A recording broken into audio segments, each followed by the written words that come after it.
on va parler de quelque chose de totalement fou qui se passe en ce moment en Corée. Ça a un rapport à voir avec Netflix et avec Squid Game. Alors, je ne vais pas vous donner mon avis sur cette série que je trouve totalement surcotée. Il y a une vidéo qui est en préparation, qui arrive ou qui est déjà sortie selon quand vous regardez ça. Mais il se passe un événement. Une entreprise, pour être plus précis, SK Broadband, excusez-moi, a porté plainte contre Netflix en Corée du Sud à cause de Squid Game. Déjà, SK ou SK Telecom, pour vous présenter très rapidement, si vous ne connaissez pas cette entreprise, c'est l'un des leaders de la télécommunication en Corée du Sud. En gros, en France, ça serait un peu comme Orange ou Free. Bref, ils ont plusieurs filiales, dont SK Broadband, qui est le fournisseur Internet de beaucoup de foyers en Corée du Sud. Je dois utiliser une voix off parce que j'étais à la fin du montage et ma copine m'a envoyé des informations via des sites coréens pour mieux cerner cette histoire. Il faut que j'adapte certaines parties de mon texte, donc je préfère le refaire en voix off parce que c'est vraiment bien important pour bien comprendre cette histoire, de comprendre comment fonctionne Internet en Corée du Sud. Alors ça fonctionne de base pareil que nous, hein, vous mettez un URL, tout ça, mais la façon dont les gens paient. Alors, les gens comme vous et moi ont un abonnement Internet et paient leur abonnement Internet, mais, point très important, les entreprises paient aussi. Et ça, c'est quelque chose qu'honnêtement, je ne savais pas. Je viens de l'apprendre là, maintenant, tout de suite, à 23h25. Mais surtout, je n'ai jamais entendu ça de toute ma vie, que ce soit en France, que ce soit quand j'habitais en Angleterre, que ce soit quand je parlais, quand j'étais encore étudiant avec des Américains, des Indiens ou n'importe quelle nationalité, je n'ai jamais entendu quelqu'un me dire oui, dans mon pays, euh, les entreprises paient pour que leur site soit accessible. Alors, bien évidemment, on paie l'adresse, l'URL, l'IP, tout ça, mais là, quand la taille est importante, donc on va vraiment parler de sites comme Naver, par exemple, ou Kakao, vu qu'il y a énormément de monde qui utilise leur service, eh bien, ils vont payer des certains montants, je ne les connais pas forcément, mais ils vont payer les fournisseurs Internet pour que leur site, leur service soit accessible.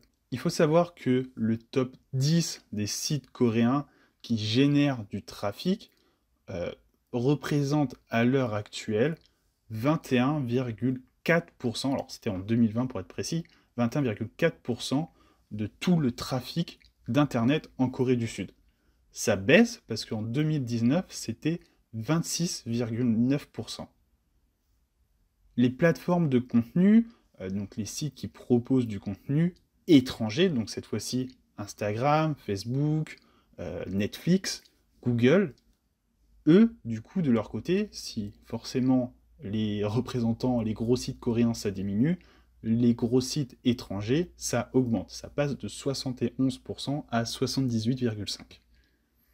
La différence, du coup, c'est que aucune loi à l'heure actuelle en Corée du Sud fait que les étrangers, les sites étrangers, doivent payer pour que leur service soit accessible en Corée. Ça, du coup, les services Internet, les fournisseurs Internet l'ont un petit peu au travers de la gorge, et du coup, ça se comprend totalement.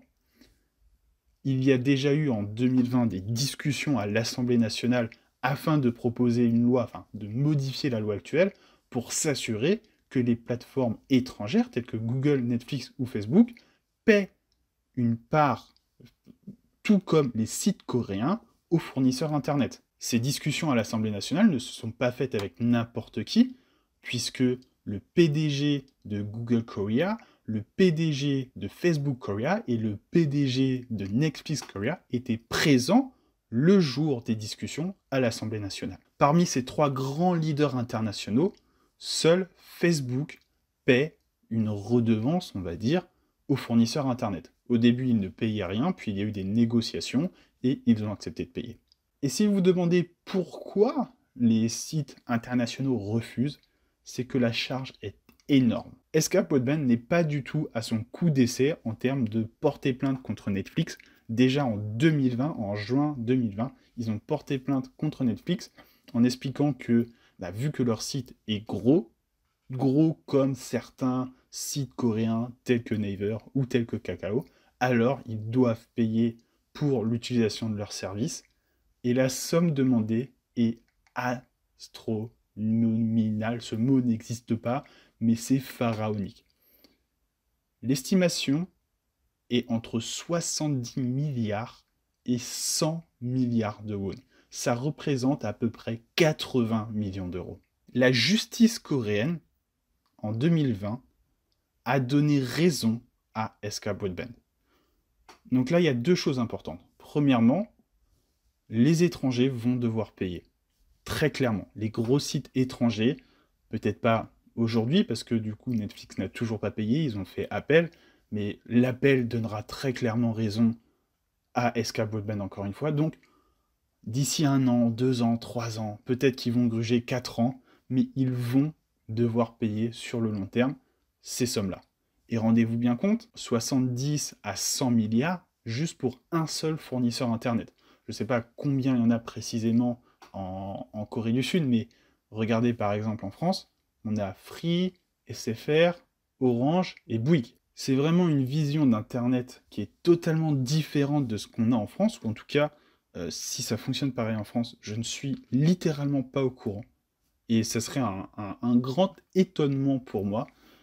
Donc n'hésitez pas, si vous avez une info, n'hésitez pas à me le dire. De ce que j'ai pu vérifier rapidement en ligne, ça ne se passe pas du tout comme ça en France. Mais voilà les dessous de la plainte. L'explication du pourquoi, du comment. Très sincèrement, quand j'ai entendu cette histoire, j'étais un peu inquiet en me disant ça va créer un Internet autorisé, c'est-à-dire aller vérifier ses mails, machin, tout ça, et dès qu'on veut rentrer dans du divertissement avec de la vidéo, il faudra payer. Enfin, parce que très sincèrement, Naver, Kakao, Facebook, Google, Netflix et tous les autres gros sites, ils sont pas là pour faire du caritatif. Si on leur dit vous devez payer 80 millions d'euros demain matin parce que vous utilisez beaucoup Internet, ces 80 millions d'euros là, ils vont se retrouver quelque part. Hein. Et ça sera à nous, consommateurs, de les payer. Apparemment non, parce que Naver et Kakao ne proposent pas cela, mais j'ai envie de dire, cela a toujours été dans leur business model. Donc comment réagira Netflix face à cette nouvelle qui arrivera bientôt dans tous les cas? Eh bien je ne sais pas. Mais en tout cas, si on regarde le cas de Facebook, je n'ai jamais entendu dire que Instagram était payant en Corée. Je n'ai jamais utilisé Instagram en Corée, enfin, pas... si je l'utilisais. Si je l'utilisais, c'était totalement gratuit. Donc comment est-ce que Facebook a géré ça, je ne sais pas. Mais manifestement, ils n'ont pas adapté leur business model juste à la Corée en mettant des services qui sont gratuits ailleurs, payants en Corée du Sud. En tout cas, s'il y a ça, je ne les ai pas remarqués. J'espère que cette vidéo vous a plu. N'hésitez pas à vous abonner si vous avez appris une chose ou deux dans cette vidéo. Je vous dis à très bientôt pour une prochaine.